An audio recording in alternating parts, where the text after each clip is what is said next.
Here we see eXplain's browser interface for visualizing repository content. Note that all content shown here comes from the AWS application, which is freely available on GitHub. In the top right corner, we can navigate to the settings, among other options. Here, each user can customize his settings, including which repositories he wants to work with and whether he prefers dark mode or light mode. On the left side, we can see the main navigation bar with icons for accessing the various types of analysis designed to reveal technical debt. We can perform text analyses using the Source Explorer, initiate analyses based on use cases, execute direct data queries against the repository, or access the search panels via scheduler objects that utilize clusters, datasets, items, or modules, all the way through to quality analysis. We'll start with the use cases. Here, eXplain provides pre-built analyses that deliver essential input at the start of a modernization project to reduce technical debt. Every modernization should begin with cleanup. eXplain assists us here and guides us through various questions. For example, here in the Application tab, we see the task, "Give me a list of all modules for which source code is no longer available." Unfortunately, this is very common in applications, where only objects remain and no corresponding source code. eXplain provides the results list for this query. Next, we move on to the area of dead code. Dead code can have two dimensions. Either we don't yet have all modules and all source code in the repository and therefore have modules without callers, or it is actually dead code. Our experience shows that we typically have around 20% dead code in legacy applications. This presents an enormous opportunity to reduce technical debt and bring more transparency to the application landscape. Another area that also addresses technical debt is parameter bars. We often refer to hidden errors when parameter bars do not match. This may have no impact on production operations for a long time. However, if the data configuration changes, problems can arise, potentially leading to a production shutdown. Let's move on to code analysis. Here, we're talking about classic code analysis. Top-down analysis starting from a transaction or a screen, or bottom-up analysis starting from a table. We are opening the search panel for launching the analysis. I can either start with a search term here and then see the results listed one by one. But I can also search directly in the database and work with filter elements here, as I'm used to doing in other tools, or I can have all elements listed here and then jump straight into the search. We have a small application here, so I can open an analysis collection on a top-level element. We can see that the visualization performs very well, and now we have the big picture of this application. As I mentioned, it's small here, but very well suited for the demonstration. We see blue connections, which represent program or call relationships. I can display the I/OS, though I need to enable another option here first, and I can now also display the tables, files, and screens, giving me a good overview of how everything is connected. And now I can dive into the analysis interactively. I double-click to focus on a module.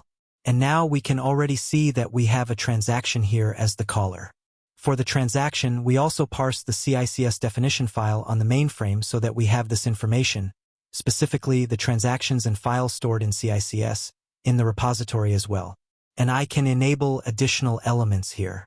I can also enable the I/O relationships and then see that, yes, we have an online application. This is the entry point to the online application, and of course we also have a screen here. At any point in the graph, I can hover the mouse over the arrow and see the code snippet where this call, in this case an exec CICS, is executed. This works exactly the same way for programs. Here we also see the unique feature that we are able to display dynamic content. When the program is called a variable, this variable is traced backward through the code until an assignment is found, so that the result here naturally shows not only the variable's name but also the program that was actually called. On the right side, there's an option to display text. Where does the text come from? We don't just parse the source code itself, but also the header section, or more generally, all comment lines, where information about what the program does is stored. This is configurable and thus universally applicable, giving me an indication of what all the programs do. This means that even as someone unfamiliar with the system, I already have a rough idea of what is being done in this call tree. I can also expand the levels up and down here, and we can see that even as the number of elements in the graph increases, it still performs very well. I can drill down into the details of another module by simply double-clicking and then viewing the corresponding graph. Okay, I understand. In my focus module history, I can navigate back to the original focus module. If we expand the drop-down here, we'll see various additional analyses that I can perform based on my focus module. I have a special I/O view where I can analyze who is writing to and reading from a table. Here we have the source view. We're coming from the compiled view, that is, the object view, and now switching to the source view. Here we can list which copies are in use. This information is quickly and easily available when I make adjustments to copies so that I can then recompile dependent objects. The program's internal focus flow can also be displayed. We can disable external calls. Afterward, we see the internal structure and the flow through paragraphs and sections. The legend explains what the different colors mean, in this case the difference between paragraphs and sections. At any point in eXplain, I can export the current view, in this case as an SVG, to share the graph with others or use it in reports. Let's move on. Of course, I can now analyze the whole thing based on paragraphs and sections. Or I can start from a database field and perform a data flow analysis. I can initiate this in various ways, either here via the data view or directly on a module by right-clicking.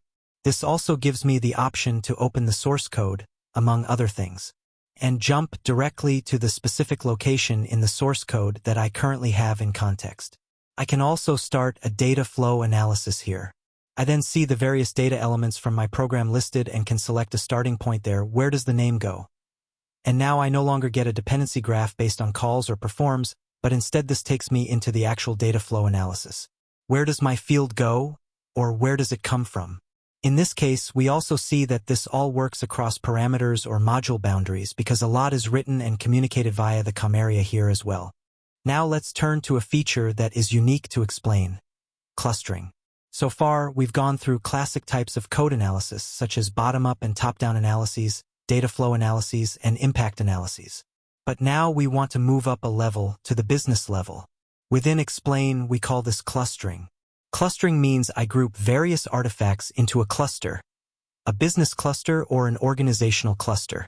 And that allows me to break down the monolith I have in front of me, an extremely tangled ball of yarn, not at the module level but at a business level at a higher level.